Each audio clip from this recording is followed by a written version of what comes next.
Procaffeination can be defined as the inability to start anything until you've had a cup of coffee. On Chapel Street in Salford, one independent cafe has taken that notion and redefined it, transforming a daily habit into something more considered. Procaffeinated is not designed for haste. Its open, minimalist interior invites people to pause, to sit, to stay, and to step briefly out of the pace of the city. So my name's Daniel. I'm one of the two partners here. Me and my partner opened the business 5 years ago, it was almost. I think we got the lease 4.5 years ago. We've been open for just over 4 years. And yeah, I've actually a Salford resident. I've lived on Chapel Street for 10 to 15 years. And yeah, we had the idea when me and my partner were both living in Amsterdam for a while. The specialty coffee community there is amazing, and you know, we realised there's a bit of a lack of it in Manchester. Now things have changed a bit, but years ago. So we thought it'd be nice. You know, we always planned to move back to England, so we thought when we move back, we'll invest and open something for ourselves. So how has it kind of evolved over the years since when you first opened to now? I'd say scale is probably the main thing. We never expected to be as busy as we have been. It was just me, my partner, my brother was helping when we first opened, and now we have 14, 15 members of staff.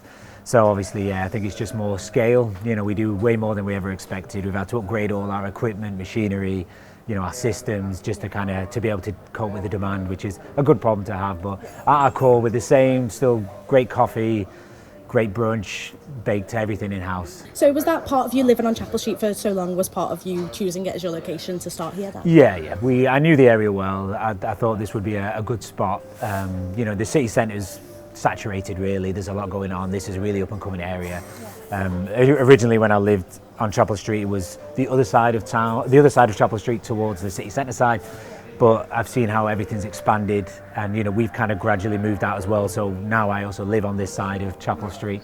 So we kind of thought it's a really nice up and coming area. A lot of residents moving in, kind of makes sense on every front. The space itself is just amazing. Like from your specialty coffee cups and things like that to kind of like just your interior in general. Was there like specific kind of vision or thought behind that, or did it kind of just create itself? Yeah, we wanted a bit of a minimalist approach. I always liked the idea of like reclaimed wood, steel kind of look. And yeah, we had a local company, Bespoke, make all the furniture for us with, again, wood and steel. I think a bit of an industrial style. And yeah, I think when we took the unit, I didn't realise how great the height of the ceilings was going to be. But it just gives such not an illusion, because it is spacious, but kind of just makes it feel like a really spacious, you know, huge space. I think it's really nice to come and sit, you know, and work. And I think it's, you know, people have taken well to it, I think. Well, what do you kind of hope that people take away from their experience kind of coming here and just things like that? Like what you kind of hope? Yeah, I hope people really appreciate the care that goes into an independent business. You know, again, nothing against the commodity coffee in your chains, but you know, they're all very samey. They all offer the same thing. Whereas I think, you know, everything we do here is conscious choice. It's, you know, it's not by accident. It's by design. So you know, everything down, like I say, to our bread, we have a company blend flour for us, so we have a really unique flour blend. Same with the coffee, we have a bespoke blend from a local roaster. You know, that was by design, not by accident, and I hope people appreciate the unique element. I think we have a lot of unique selling points to the business, and I think, yeah, that's why I think we have succeeded the way we have. In a city defined by movement, spaces like Procaffeinated offer a subtle contrast. They don't demand attention, but instead provide room to slow down. It's this quiet sense of purpose that sets it apart. It's more than just a cafe, it's a space to pause and, if only briefly, to reset.